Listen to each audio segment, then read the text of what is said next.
नमस्कार, मैं रवि सूर्या। आप देख रहे हैं नेमिस की आवाज़, जो बनेगा आपकी आवाज़। आइए आज हम आपको ऐसे महान व्यक्ति से मिलाते हैं जो हमारे घरों से जहरीले सांपों को पकड़कर और उनको वन तथा जंगलों में छोड़ते हैं। आइए आज हम ऐसे भाई साहब से मिलाते हैं जिनका नाम है श्री गुड्डू भैया जी। तो देख सकते हैं ये भैया का सब सामान रखा हुआ है यहाँ पर स्नेक रेस्क्यू करने का। और आइए हम आपको जल्दी मिलाते हैं भैया से। जी नमस्कार सर। जय श्री महाकाल। जय श्री महाकाल। जय श्री राम। तो भाई साहब सर्वप्रथम तो मैं आपसे ये जानना चाहूँगा कि आज जो आप सभी के घरों में जाकर, परिवार में जाकर जहरीले सांपों को पकड़कर इस तरह जंगल में छोड़ते हैं, इस तरह ये जानवर प्रेम और पर्यावरण प्रेम आपके हृदय में कब से और कहाँ पे आया, किस लिए आया, ये क्या कहना चाहिए? मैं छोटे पर से ही मेरा ये शुरू से ही आदत रही है मेरी कि पर्यावरण के प्रति, क्योंकि मैं गांव में रहा हूँ शुरू में और कहीं ना कहीं खेती किसानी से जुड़ा हुआ हूँ। भले ही मेरे पिताजी सरकारी सर्विस में थे, मैं बाद में शहर में आ गया, लेकिन गांव देहात में हर चीज़ जो है पर्यावरण से जुड़ी हुई होती है और वहाँ पर प्रत्येक प्राणी एक दूसरे से जुड़ा हुआ होता है।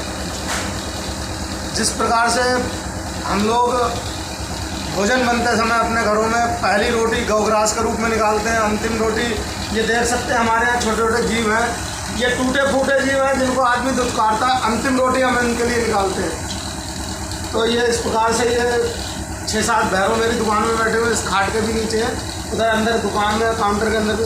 तो इस प्रकार से उनके लिए भी हम लोग वहाँ गाँव देहात में निकालते हैं और किसी जीव को कोई दिक्कत होती तो उनकी सेवा करते हैं, अपने से ज़्यादा उनकी सेवा करते। तो वो मेरी छोटे पर से आदत थी।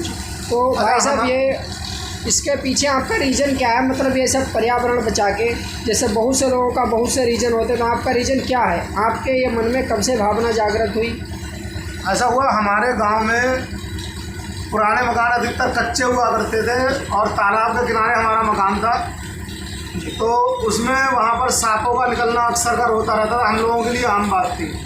तो अधिकतर लोग गांव में मार दिया करते थे, लेकिन मैंने अपने होशो-हवास में गांव में कोई भी सांप मारा नहीं।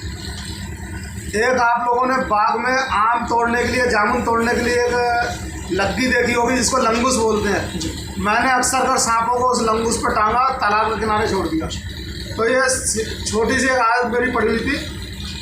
बाद में मैं प्रोफेशनल स्नेक रेस्क्यूअर्स के संपर्क में आके मैंने इसको पूरा सीखा इस काम को। और दूसरी बात, जब मैं यहाँ बरेली रहने आया तो यहाँ पर हम लोगों के मकान ईंट भट्टे की जो खाली खुदान की जगह होती है वहाँ था, तो वहाँ पर एक कॉमन कोल्ड फिश स्नेक होता है, वो बहुत निकलता है, तो जिसको गाँव देहात में कुलिया गरार समझते हैं और उसको या बेलिया गरार समझ के मार देते हैं, लेकिन वो बिल्कुल ही नॉन वेनेमस होता है, कोई जहर नहीं होता, बस वो काटता बहुत जल्दी है। तो उसको एक रात में मैंने 10-10 रेस्क्यू किया था, चमटे से पकड़ता था, छोड़ देता था। तो वो प्रैक्टिकल वर्क मेरा वहाँ भी हुआ। लेकिन सर ये जो जैसे कि बहुत से तांत्रिक कहते हैं कि अगर सांप काट ले तो आप हमारे पास आओ, झाड़ फूँक करवा कर, तो इस विषय में आप क्या कहना चाहें? झाड़ फूँक वास्तव में दवा होती है उनके पास? व्यक्ति को बचाने की क्षमता है उनके पास या नहीं है?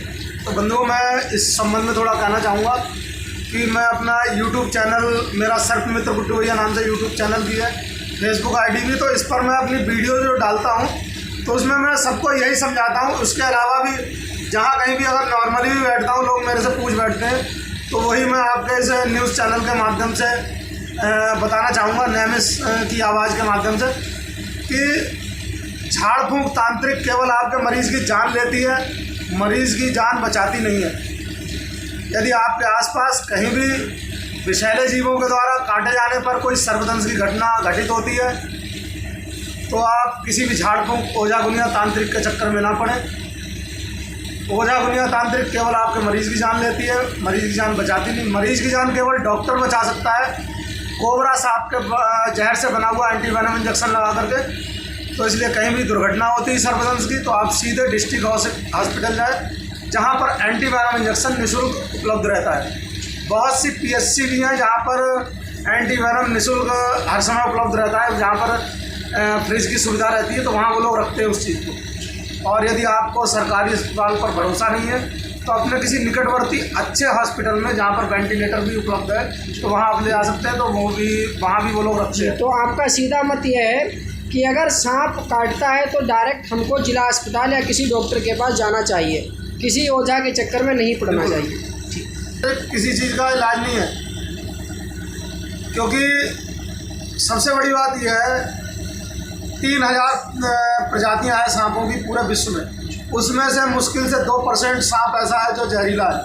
और अपने यहाँ भारत में मुख्यतः और अपने अधिकतर इस क्षेत्र में 2 सांप हैं सबसे ज़्यादा जहरीले। एक तो है नाग, जिसको इंग्लिश में कोबरा कहते हैं और उसका वैज्ञानिक नाम नाजा नाजा होता है, पंजाबी में पदम बोलते हैं।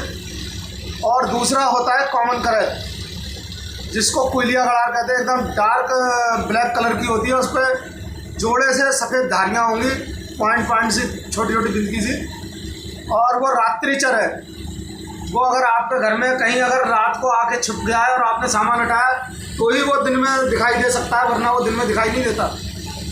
वो रात को ही निकलता है और वो अधिकतर घरों के अंदर की साइड में या बाहर की साइड में दीवारों में रहना पसंद करता है। उसका मुख्य भोजन छिपकली और छिपकली के अंडे होते हैं। और यदि कहीं भी किसी को कॉमन करैत काटता है तो बहुत ज़्यादा सावधानी से उसको तुरंत ही हॉस्पिटल ले जाए, क्योंकि वो कोबरा के जहर से 5 गुना ज़्यादा घातक उसका जहर होता है। उसको काटने के बाद इंसान की या किसी भी जीव की 45 मिनट के अंदर ही मृत्यु हो जाती है, और जबकि कोबरा काटता है तो उसके बाद 1.25 घंटे में इंसान की मृत्यु होती है। तो इसलिए इन दोनों के द्वारा काटे जाने पर शीघ्र अपने मरीज को आप डिस्ट्रिक्ट हॉस्पिटल ले जाएँ या किसी अच्छे हॉस्पिटल में ले आएँ। इसके अलावा अपने यहाँ जो तीसरा विषैला सांप होता है उसको कहते हैं रसल्स वाइपर स्नेक, जो देखने में कुछ अजगर की तरह होता है, लेकिन वो अजगर से थोड़ा सा छोटा होता है और उसके पीठ पर चैन ऐसी बनी होती है, एक समान आकार में बादाम जैसी डिजाइन करके चैन ऐसी बनी होती है। और जब उसके आप पास जाने का प्रयास करते हैं तो कुकर की सीटी जैसी बहुत तेज़, या कोई ट्राली का या ट्रक का कोई टायर में बहुत तेज़ पंचर हो गया ऐसी आवाज़ निकालता है। तो रसल्स वाइपर स्नेक होता है, वो भी कोबरा से ज़्यादा घातक रहता है। तो बंधुओं, यदि आपके घर के आसपास कहीं भी विषैला अनचाहा जीव निकलता है तो कृपया आप उसे मारे नहीं, हमें सूचित करें। मैं सर्प मित्र गुड्डू भैया इस प्रकार के विषैले अनचाहे जीवों को पकड़कर पर्यावरण के संरक्षण में सुरक्षित रूप से जोड़ता हूँ। मेरा मोबाइल नंबर है 81 71 59 56 78 93 58 0 32 39 7। जी, हमारे साथ जुड़ने के लिए आपका बहुत बहुत धन्यवाद। ठीक है।